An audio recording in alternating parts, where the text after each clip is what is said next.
Philippines. Walang iba kundi si Eufemio Agbayani III. Sir Eufemio, si Danny Buenafeo sa programang Kabayan. Ay, magandang umaga po Sir Danny at sa lahat ng ating mga tagapakinig at tagapanood at isang maligayang 40th anniversary ng EDSA People Power Of Revolution. course, oo, makasaysayan talaga, no? 40th anniversary, ang bilis, 1986. So sa hanay ninyo na talaga namang, paano ho ba nyo na talagang, alam naman natin na marami pa rin na dapat matamo, no? Diyan sa sinasabi nga nila, hindi pa ultimate yung gains ng EDSA, marami pang dapat ayusin. Pero kayo, paano nyo na-preserve, lalo nyo sa National Historical Commission of the Philippines, yung mga sites o yung historical sites, siguro para dun sa mga nakikinig, ano ho ba yung parang layunin ninyo dyan sa tanggapan na yan? Alam niyo po yung National Historical Commission of the Philippines nagkaroon lamang po ng direktang kaugnayan sa promotion ng memory ng EDSA People Power Revolution nung ginawa po kaming secretariat ng nasabing komisyon noong 2017 sa bisa ng isang executive order. At mula po noon, nangunguna na po yung NHCP sa state commemoration ng EDSA People Power Revolution and recently po ng Ninoy Aquino Day. Pero yung kwento po ng EDSA at ng diktadorya na tinapos nito, tinatalakay po sa ilan sa aming mga shrines, kabilang po yung Museum of Philippine Political History sa Casa Real Malolos, Bulacan. Tinatalakay din po ito sa Museo ni Jose B. Lingad sa Lubao, Pampanga. Si Lingad po yung isa sa mga unang political people who were politicians na assassinated under the dictatorship. And nabanggit din ito dun sa museo ni Jesse Robredo because Jesse Robredo lived during martial law and isa siya dun sa mga pumasok sa gobyerno because of the promise of the EDSA People Power Revolution. Sa bisa din po, nung nabanggit ko po na executive order, yung pangangalaga po ng People Power Monument ay naisalin po sa amin at ito po ay pinapangalagaan na po ng NHCP ever since.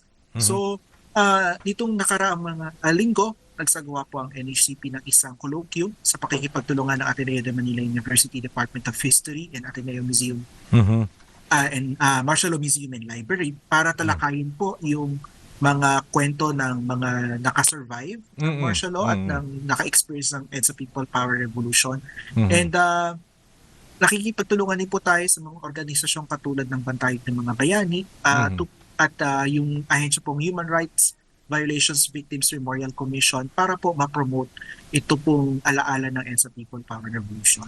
So napaka-importante pala, no? Lalo na dun sa mga kabataan ngayon na syempre hindi nila inabot yung 40 years ng EDSA, somehow ma-inculcate sa kanila mga kaisipan at yung ibig sabihin, no, malaman nila ang history sa pamamagitan, binanggit mo yung dalawang museo, yung sa Malolos at saka yung sa Lubao.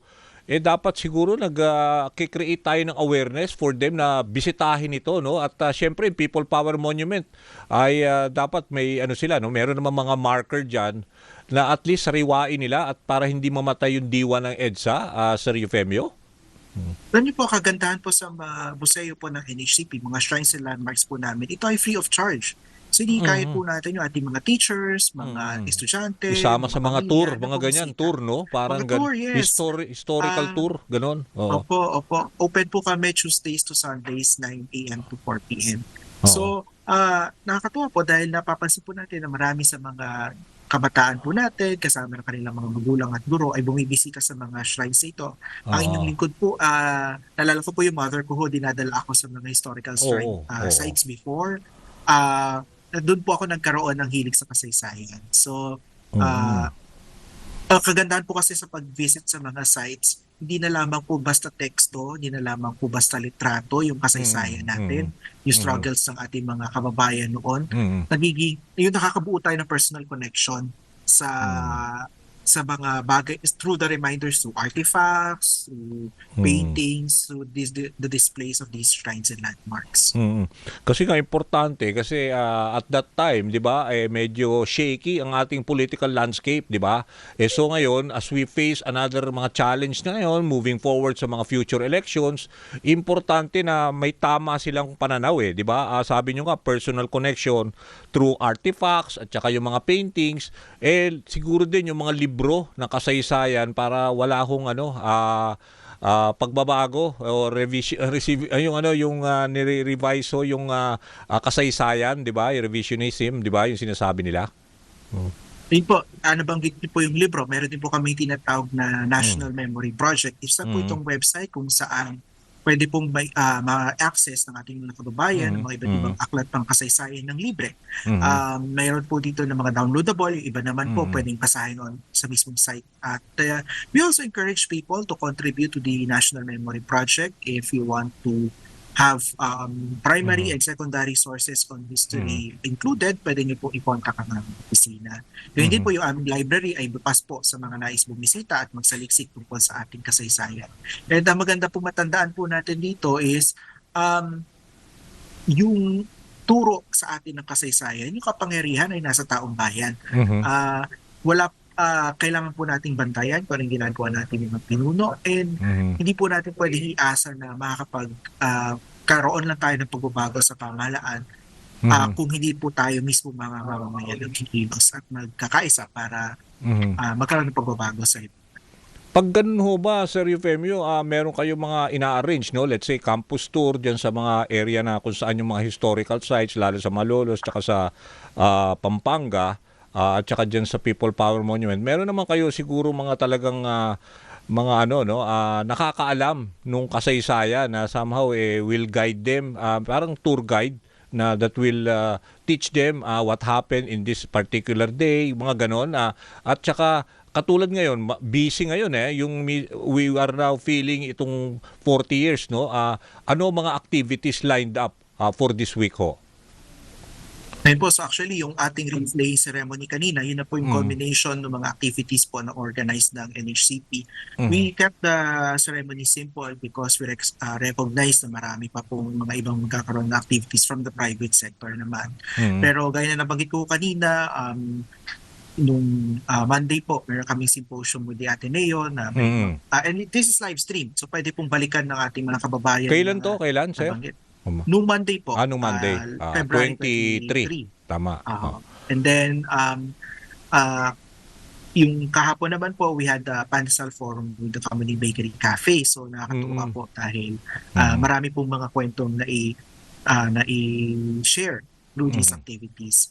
And alam niyo po, marami naman din po mga resources pa po sa aming website, sa aming Mhm. YouTube channel at sa aming Facebook page na pwedeng balikan po ng ating mga kababayan na nais matuto ng kasaysayan and sa Philippine Power Revolution. Pero for today, Sir Eufemio, meron tayong mga lineup activities, or kung meron kayong mga resource speaker, siguro this is the time na pwede nyong i-announce or whatever para where they can go for today's celebration. Actually, tapos na po yung replay Kanina? ceremony namin Okay. kanina umaga. Yun na po Okay. yun. Oo. And hopefully po, marami pa po tayong makasama sa mga susunod na taon. Okay, so ano ba ang pwedeng mensahe na gusto nyo iparating? Lalo na maraming mga kabataan, pero although hindi naman holiday at saka may pasok, ano ba ang gusto nyo somehow maging guidance ng ating mga, lalo na mga millennials, mga Gen Z moving forward, para naman ho yung spirit ng EDSA hindi ho talaga totally mawala? Nabanggit niyo po yung holiday, ngayon po nasa opisina ko kami. Kaya Pinabalik na nga, kami ng oo. office after Oo. ng ceremony.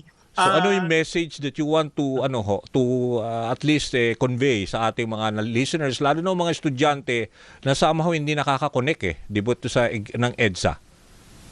Alam niyo po, ang historical value ng isang pangyayari ay hindi nasusukat kung ang isang araw ay may ginawang holiday o hindi. Nasusukat po yan sa pagpapahalaga ng mamamayan sa mga nangyari sa nakaraan. Mm. Balikan po natin yung EDSA People Power Revolution bilang isang pagkilos ng mamamayan, ng ordinaryong mamamayan na gustong tapusin ang pang-aapi at gustong magkaroon ng pagbabago sa pamahalaan. Mhm. Ang kapangyarihan ay nasa atin, mga kabataan, mga mamamayang karaniwan. Kapag nagkaroon ng tawag sa pagkakataon, dapat maging handa tayong tumugon. Pero huwag nating iasa sa mga kilos protesta lamang o sa eleksyon lamang ang kapangyarihan ng bayan. Dapat po, pag may nakikita tayong mali, punahin, ipaabot ang boses natin ng pagtutol sa mga bagay na hindi natin gusto. At kapag ang mga bagay naman ay pabor o nakakatulong sa mamamayan, suportahan natin ito. Dahil ang tungkulin po nating mga mamamayan, hindi po uunad yung bansa natin kung tayo Okay. magkakanya-kanya. Sige po. Oo. Maraming salamat ho sa shinare nyo na insight sa importante ho dahil as we celebrate ho ang 40th EDSA anniversary celebration. Maraming salamat ho sa oras. Maraming salamat din po at happy People Power Day po sa ating lahat. Okay, same to you, sir. Okay, yan ho si Eufemio Agbayani, the 3rd Historical Sites Development Officer ng National Historical Commission of the